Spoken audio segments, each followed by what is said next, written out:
Hello everyone, welcome to my YouTube channel. तो आज मैं आप सबको बताने वाली हूँ मलेरिया के बारे में। तो आप सबको पता है कि मच्छर के काटने की वजह से मलेरिया होता है, या मच्छर के काटने के बाद हमारे शरीर में क्या क्या ऐसे लक्षण देखने को मिलते हैं, या मलेरिया से बचने के लिए हम क्या क्या रोकथाम के तौर पे यूज़ कर सकते हैं।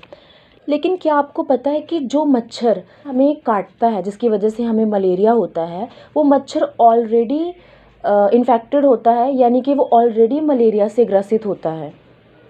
तो आज हम इसी टॉपिक के बारे में बात करने वाले हैं कि एक इन्फेक्टेड मच्छर के काटने के बाद हमारे शरीर में क्या क्या होता है, क्या क्या चेंजेस आते हैं,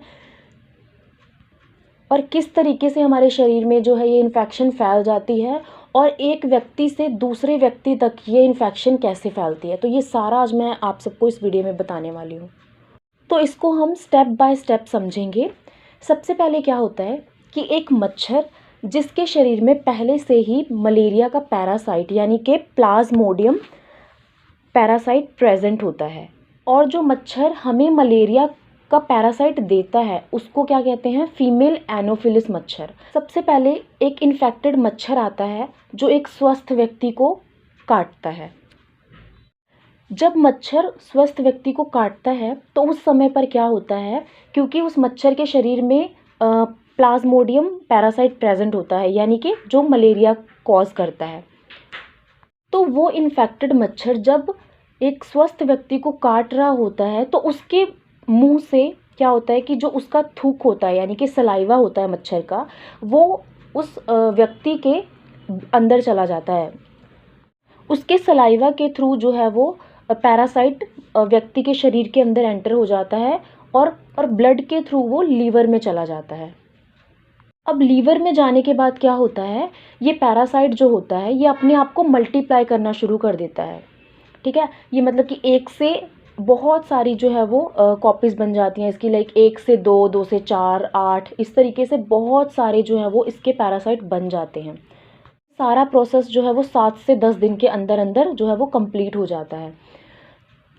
जब इसकी बहुत सारी कॉपीज़ बन जाती हैं तो क्योंकि जो ब्लड है वो हमारे पूरे शरीर में फ़्लो करता है, तो ये पूरे शरीर में ये इन्फेक्शन क्या करता है, यहाँ से पूरे शरीर में खून के द्वारा फैल जाता है। तो उसी पॉइंट पे अगर हम ब्लड टेस्ट करवाते हैं तो हमारा जो है वो मलेरिया पॉजिटिव आता है, और व्यक्ति को जैसे तेज़ बुखार या ठंड लगना, वॉमिटिंग आना, तो ये सारे लक्षण जो हैं उसी समय में देखने को मिलते हैं।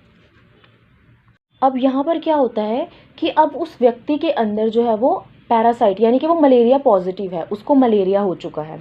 तो अब कोई हेल्दी मच्छर आएगा। हेल्दी मच्छर मीन्स के उसके अंदर कोई इन्फेक्शन नहीं है, यानी कि उसके अंदर कोई मलेरिया का पैरासाइट नहीं है। वो उस इन्फेक्टेड व्यक्ति को क्या करेगा, बाइट करेगा, काटेगा जब, तो जब वो ब्लड को सक करेगा तो उस टाइम पे क्या होगा, वो इन्फेक्शन उस मच्छर के अंदर चली जाएगी, और वो मच्छर जो है वो मलेरिया पॉजिटिव हो जाएगा, यानी कि उस मच्छर को मलेरिया हो जाएगा। अब वही मच्छर अगले व्यक्ति को, जब एक स्वस्थ व्यक्ति को जाकर काटेगा तो उस व्यक्ति को भी मलेरिया हो जाएगा। यानी कि इस तरीके से ये जो साइकिल है वो चलता रहता है। यानी कि एक हेल्दी मच्छर आएगा, वो एक इन्फेक्टेड व्यक्ति को काटेगा, फिर वो मच्छर इन्फेक्टेड हो गया, फिर वो दूसरे एक हेल्दी व्यक्ति को काटेगा, फिर उसके अंदर वो मलेरिया का जो पैरासाइट है वो डालेगा। तो इस तरीके से ये साइकिल जो है वो चलता रहता है। यानी कि मच्छर क्या करता है, एक इन्फेक्शन को उठाकर दूसरे व्यक्ति तक डालता है।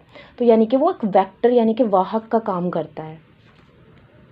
आई होप कि आप लोगों को समझ में आया होगा। Thank you so much for watching.